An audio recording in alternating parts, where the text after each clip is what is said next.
চেনা স্বাদ কিন্তু ভিন্ন আয়োজন। স্পেশাল আজকের এই চিকেন রোস্ট রান্না। আসসালামু আলাইকুম, আমি রুমান্না নতুন আরও একটি রেসিপি নিয়ে চলে এসেছি। ফার্স্টে চিকেনগুলোকে ধুয়ে পরিষ্কার করে নিয়েছি। এরপর কিন্তু এখানে আমি দারচিনি, এলাচ অ্যাড করে দিয়েছি। দিয়ে দিয়েছি এখানে আমি একদম ভর্তি করে 3 চামচের মতো টক দই। এখানে আমি 3 চামচের মতো অ্যাড করে দিয়েছি পেঁয়াজ বাটা। আর এখানে আমি টমেটো আর কাঁচা মরিচ এখানে আমি ব্লেন্ডার করে নিয়েছিলাম। আর এখানে নিয়েছি আমি 4 ভাগের 1 ভাগ জয়ফল, জয়িত্রী আর দিয়েছিলাম গোলমরিচ, সাথে বাদাম। এগুলোকেও আমি ব্লেন্ডার করে নিয়েছি। এই তো এখন মশলাটা অ্যাড করে দিয়ে এখানে জিরা বাটা 1 চামচ, এখানে রসুন বাটা দিয়ে দিয়েছিলাম আমি 1.5 চামচের মতো, এখানে আদা বাটা 1 চামচ, এখানে পরিমাণ মতো লবণ। আর এটা আমার হাতের তৈরি করা একটা স্পেশাল মশলা, এখান থেকে আমি আধা চামচের মতো অ্যাড করে দিয়েছি। দিয়ে এখন এই মশলার সাথে চিকেনগুলোকে আমি ভালো করে ম্যারিনেট করে নেব। তো এই চিকেনগুলো এখন সুন্দর করে ম্যারিনেট করার পর এটাকে আমি 1 ঘন্টার মতো রেস্টে রেখে দেব।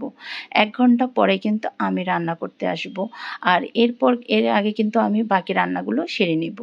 এই তো চিকেনগুলো কিন্তু একদম ম্যারিনেট করা শেষ। এখন আমি সাইড করে এটাকে ঢাকনা দিয়ে ঢেকে রেখে দেব।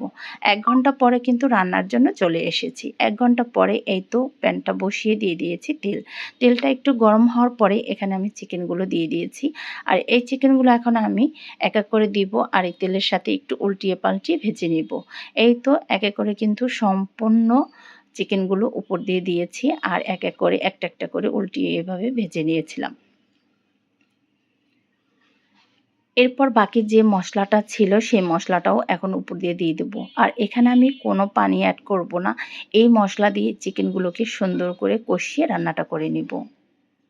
এই তো এখন মশলাটা এখানে অ্যাড করে দিয়ে চিকেনগুলোকে এখন সুন্দর করে এখানে কষিয়ে নেব। একদম তেলটা কিন্তু ছেড়ে দিয়েছে। তো চিকেনগুলো মাশাআল্লাহ অনেকটা কিন্তু সিদ্ধ হয়ে আসছে। আর এখানে কিন্তু আর কোনো পানি দেওয়া হবে না। এখন আমি এখানে দিয়ে দেব দুধ। আর এই তো আস্ত এখানে গোটা কাঁচামরিচটা অ্যাড করে দিয়েছি। আর দুধটাকে প্রথমে কিন্তু জাল করে নিয়েছিলাম। এই তো দুধটা এখন আমি অ্যাড করে দিয়েছি। এই দুধটা দিয়ে রোস্টটা কিন্তু একদম সম্পূর্ণভাবে রান্নাটা সেরে নেব। তো এই তো দুধ দিয়ে এখন আমি চিকেনগুলোকে ভালো করে একটু উল্টিয়ে পাল্টিয়ে নেড়েচেড়ে দিয়েছি। যখনই তেল ছেড়ে দেবে তখনই এই রোস্টটা একদম রান্না পারফেক্ট হবে। সত্যি একদম ভিন্নভাবে এই রোস্টটা রান্না করেছিলাম, খেতে কিন্তু দারুণ হয়েছিল। আর এখানে আমার ঘি ছিল না, তাই ঘি অ্যাড করতে পারিনি। ঘি ছাড়াই কিন্তু রোস্টটা রান্না করেছি, খেতে কোনো অংশে কম হয়নি। আর এদিকে আমি চুলাতে কিন্তু পোলাওটা রান্না করে নিয়েছি। পোলাও রান্নাটাও শেষ, উপর দিয়ে একটু বেরেস্তা অ্যাড করে দিয়েছি।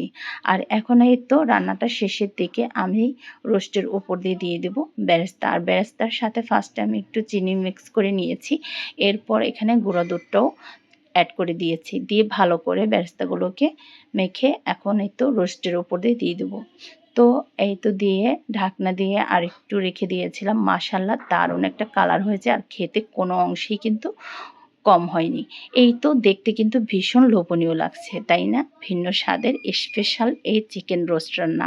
তো বিদায় নিলাম, সবাই ভালো থাকবেন। আল্লাহ হাফেজ।